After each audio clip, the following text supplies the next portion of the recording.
quero entender um pouquinho sobre a Amanda empresária. Depois a gente vai falar sobre a Delta, vai falar sobre alguns produtos bem legais aí que a Delta tem no mercado, que eu acho que faz muito sentido para a audiência ouvir.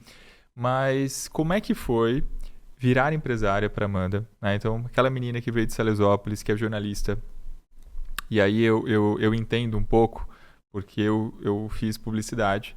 Publicidade e jornalismo vêm de uma mesma linha, né, de comunicação social. Então, é uma faculdade que a gente aprende sobre comunicação, mas a gente não aprende sobre ser empresário, sobre gerenciar pessoas, sobre ter uma empresa, um negócio e lidar com problemas e etc.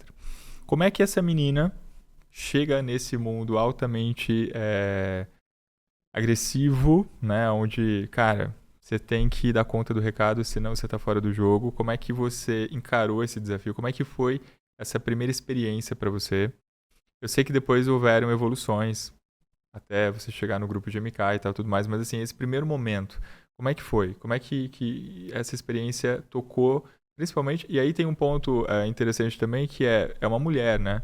É uma mulher, primeira empresa, as primeiras experiências, e você com o papel de gerir a empresa e ao mesmo tempo de ser o comercial.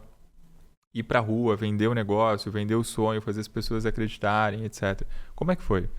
Então, como eu falei, minha família não veio dessa veia empresarial, né? Então, quando eu, desde muito cedo, queria sair da cidade para estudar, para ter outras experiências, para morar sozinha, a minha família falava, essa menina não é da família, ela tem algum problema porque ela tá querendo ir além. E eu quis fazer isso porque eu sempre fui uma pessoa que eu sempre gostei muito do desafio, Rafa. Eu tava, sempre quando eu ia pra escola, vai ter esse trabalho, eu sempre queria fazer o trabalho, mas eu queria trazer outra ideia. Uhum. Eu sempre fui esse tipo de pessoa desde muito pequena. Sim. Eu gostava de liderar até mesmo brincadeira de rua. Então eu Tá. era criança, eu ia brincar, eu quero liderar essa brincadeira aqui, eu quero conduzir. Então eu sempre fui muito assim. E quando eu fui pra faculdade, e eu comecei a enxergar muito mais, e eu acho que o Felipe ali, como meu parceiro, na época meu namorado, me deu muito também essa visão de outra realidade fora da realidade que eu vivia, que era uma cidade do interior. Uhum. Então, dentro do jornalismo, ali na própria faculdade, que foi uma escola para mim de aprendizados, eu consegui enxergar potenciais oportunidades que eu não via antes. Então, eu ia para São Paulo, eu via o Felipe entrevistando pessoas muito famosas e trabalhando ali no programa Pânico, eu queria absorver absolutamente tudo que tinha ali. E aí eu ia atrás. Olha, você também é youtuber? Você tem uma assessora? Você precisa de algum suporte? Você tem alguma marca? E eu lembro assim, na época da pandemia, quando eu comecei a fazer isso, a minha sogra, que eu falo que ela é uma grande inspiração no lado empresarial pra mim, foi quando ela me chamou e falou, Amanda, você precisa ter um MEI, meu amor. Você tá fazendo ali muito exatamente, no amadorismo, você não tem um CNPJ, você não tem um nome, você precisa começar a ter isso. Eu falei, não, vou criar um nome, vou criar um logo, vou fazer bonitinho, vou abrir o meu MEI. E aí eu comecei a profissionalizar mais isso. E eu lembro que essa vontade do comercial, ela sempre falava, você tem o talento pro comercial, você gosta de comunicar, você gosta de ouvir histórias, você tem esse tato mais humano que nem todo mundo que faz o comercial hoje consegue ter. Então, eu acho que é um caminho importante para você. Só que eu era tão comercial que às vezes eu deixava, como era uma empresa muito pequena, eu deixava as outras partes de lado, a parte administrativa, a parte financeira. E aí eu só ia fazendo, Rafa. Você teve medo? Muito medo, Como muito. É que foi? Acho que o meu maior medo que eu tive foi quando eu fechei o contrato com o Estadão Mobilidade. Tá. Por quê? Porque foi pandemia, como eu falei. Minha empresa tinha, acho que 1 ano de empresa. E o Estadão falou, muito bem, eu tenho interesse em um dos seus influenciadores que você tem aí no seu catálogo. Vem aqui pro Estadão e vem olhar olho no olho pra gente ver esse contrato aí. Porque eu vendia, né, minha empresa como se fosse a maior empresa do mundo, porque eu acreditava naquilo, sabe, de fato. E aí eu lembro que quando eu fui com o influenciador, eu tremi. Eu não sabia o que falar, como falar, e o contrato na minha frente. E o influenciador, você acha que faz sentido? E eu, com certeza. Disfarçou bem. Disfarcei Ninguém ótimo, percebeu. né? Ninguém percebeu. Era, vamos lá, esse contrato tem tudo a ver com você, e vamos embora. E aí eu lembro que eu saí chorando da reunião do escritório.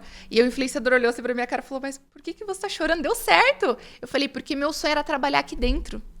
Eu sou formada em jornalismo, meu sonho era trabalhar como estagiária deles. E hoje eles são meus parceiros de negócio. Legal. E foi um parceiro de negócio por mais de 1 ano. Então foi ali que eu falei, cara, eu consigo fazer. Eu consigo dar conta. E é muitos desafios. Eu ainda tenho desafios até hoje. Principalmente por, como você falou, né? Ser uma mulher num mercado tão masculinizado. Quando a gente fala de marketing de influência, a gente até fala, não, mas é um universo mais fácil de lidar. Mas é muito pelo contrário. Tem muitas barreiras ainda existentes dentro desse mercado, porque você, às vezes, vai estar falando com marcas muito grandes e também com influenciadores muito grandes. Né? Então, eu já passei... muita vaidade também, muita né? vaidade. É um mercado de muito estrelismo, é uma galera que tem que ser do meu jeito, a hora que eu quero, da forma que eu quero. Então, você tem que, além de gerenciar negócios, você tem que gerenciar egos, né? E criar um equilíbrio para que as coisas aconteçam de uma maneira legal. Não é fácil. Exato. E assim, muito aprendizado. Eu sempre fui uma pessoa que eu nunca... eu sempre desço 1, 2 degraus pra poder conversar com alguém, sabe? Então, assim, como eu falei, a minha sogra como inspiração.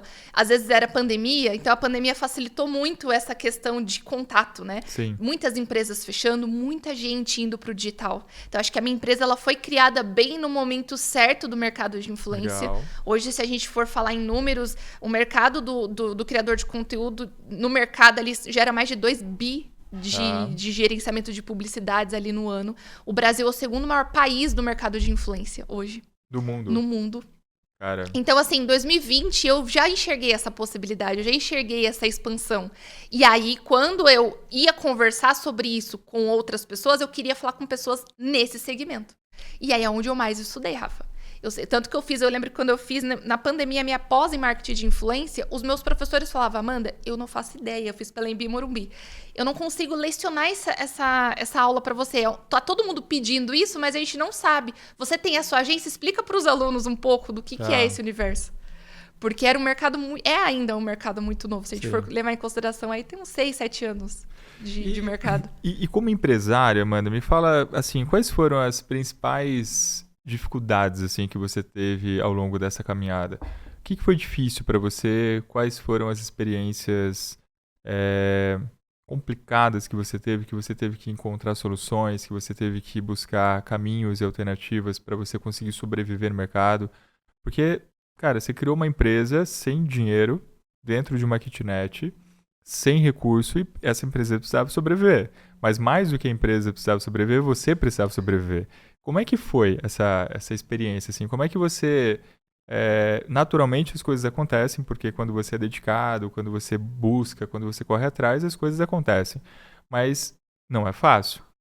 Para quem está nos ouvindo, para quem está nos assistindo, para quem está no começo de uma trajetória empresarial, por exemplo, para quem já está na caminhada empresarial, mas está nesse momento de dificuldade, nesse momento de escassez, muitas vezes, nesse momento onde não sabe exatamente para onde ir, o que fazer.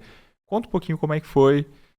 Compartilhe um pouco da sua vivência, da sua experiência, porque eu acho que tem coisas bem legais aí que você pode trazer para quem está nos ouvindo.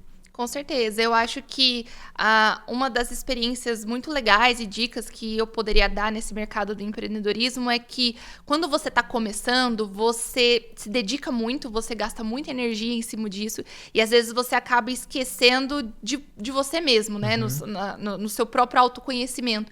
E você está tão empenhado em empreender, você quer fazer... Eu falo isso porque agora eu vejo hoje o meu irmão sendo empresário, meu irmão é empresário recente, meu pai virou empresário depois que eu de fato, abrir, né, essa expansão em casa.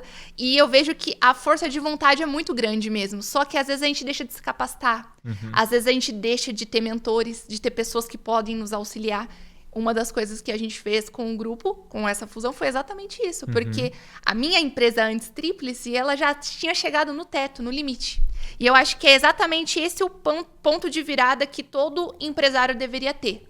Então, é um momento de você estudar, de você se empenhar, de você buscar conhecimento. Conhecimento nunca é demais. Não importa se você tem 30 anos, se você tem 60, se você está empreendendo com 20, se você está empreendendo com 70. O conhecimento sempre é muito bem-vindo, porque, às vezes, a pessoa ela fala assim, não, eu sei tudo sobre esse mercado, eu domino aqui, eu estou nadando de braçada, no meu caso, né? Abri minha empresa, estou nadando de braçada. Mas, realmente, a minha empresa, ela iria crescer mais se eu não me aperfeiçoasse, se eu não buscasse conhecimento, se eu não buscasse auxílio, se eu não buscasse suporte. Porque, às vezes, a pessoa vai tendo um ego tão grande que a pessoa fala, não, aqui é meu limite, a pessoa não sabe gerir seu negócio. Aí é onde gasta. Eu tive muito disso. Tinha momentos que eu via que entrava o valor, entrava os patrocínios, entrava os influenciadores. Eu falei, gente, agora é um momento de eu contratar. não tinha nenhum outro conhecimento financeiro e administrativo do negócio, tinha comercial. Então, o que eu fui fazendo? Vamos trazer funcionário, vamos trazer colaborador, vamos alugar um espaço. Você viu o dinheiro entrando, mas não tinha noção do dinheiro que estava saindo, né? Exatamente. Zero. Então, assim, isso me mostrou que, opa, você precisa dar 2 passos para trás para você dar um grande lá na frente. E aí é onde você tem que baixar a guarda mesmo. De você abaixar e falar, não, eu tenho que ser humilde para falar, olha, não tá funcionando dessa forma. Mas isso foi natural para você ou foi um processo terapêutico, assim? Você precisou passar por reflexões, amadurecimento para falar, pô, não tô pronta, tô tomando decisões equivocadas. Como demorou é que foi? muito, Rafa. Muita bater a cabeça, porque a gente ainda é teimoso, né? É. O ser humano ainda fala, não, mas se eu chegar mais um pouquinho, a gente vai conseguir. Então, eu montei uma operação na minha empresa que eu falei, assim vai funcionar. E aí eu não contei que as pessoas poderiam sair, que os colaboradores poderiam querer, porque pensa, é uma empresa nova, vamos considerar como se fosse uma startup. Então, ainda embrionária, uma empresa que tinha 2, 3 anos de mercado, às vezes uma pessoa que era estagiária falava, opa, vi uma outra empresa maior, vou querer ir lá, vou querer subir. Ou esse mercado de influência, não sei se é para mim, eu gosto do marketing digital, ou eu gosto de trabalhar com outro segmento, né? No jornalismo, na redação. Quantas pessoas de jornalismo eu contratei e a pessoa falou, olha, não gosto muito dessa área, eu gosto da redação. E tem alguns erros que são, assim, muito tradicionais que os empreendedores cometem. Então, por exemplo, é natural, quando a gente começa a ganhar dinheiro e a gente não tem muita essa noção de fluxo de caixa e também de despesa, a gente cria uma bolha, né? Então, a gente acha que a gente tem um dinheiro que a gente não tem. Essa é a grande realidade. E aí, por exemplo, você contrata pessoas. Aí, o que você faz? O que o empreendedor, normalmente, ele faz? Ele contrata uma pessoa que é estagiária ou que é júnior, muitas vezes primeiro emprego, segundo emprego, e quer exigir entregas plenas e sêniores. Então, já cria na cabeça dele aquela ilusão de que não, essa pessoa vai dar conta. Vou contratar essa pessoa aqui, vou colocar ela ali. E aí a pessoa, o empreendedor, ele pensa realmente que o cenário é perfeito. Que realmente a pessoa vai fazer acontecer, vai entregar o resultado, vai resolver os gargalos. Né? Exato. E aí, puta, não deu certo. Pô, esse cara não entrega. Pô, eu contratei errado. Pô, mas o cara recebe pouco. Pô, mas o cara não tinha experiência para isso. E aí, vai passando as semanas, vai passando os meses, e aí você vai entrando naquele ciclo vicioso e você começa a se perder e o negócio começa a perder sentido. Tá? Então, esses pontos que você está trazendo são muito importantes. Assim, a capacidade que a gente tem de fazer o básico. O que é o básico? Entender o administrativo. Quanto eu estou faturando, quanto eu estou gastando, qual que é a minha margem. Esse é um ponto muito importante. Muitos empresários operam no Brasil sem entender a margem. A gente estava fazendo um exercício semana retrasada lá na agência com a Naide. Tipo, cara, qual que é a margem desse produto? Até quanto eu posso vender esse produto? Até quanto eu não posso vender? Até onde dá para dar desconto? Até onde não dá? O que é possível ser feito? O que não é? Cara, a maioria dos empreendedores não tem essa clareza. Então, o que o cara faz? Ele pensa no dinheiro, ele não pensa na margem. Ele troca dinheiro. E aí ele dá o desconto, que muitas vezes é a margem dele, e aí ele trabalha no negativo e não sabe que está trabalhando no negativo. Exato. Aí quando ele vai ver no final do mês, ele está negativo no banco, está devendo cheque especial, está pagando juros, e não sabe por quê.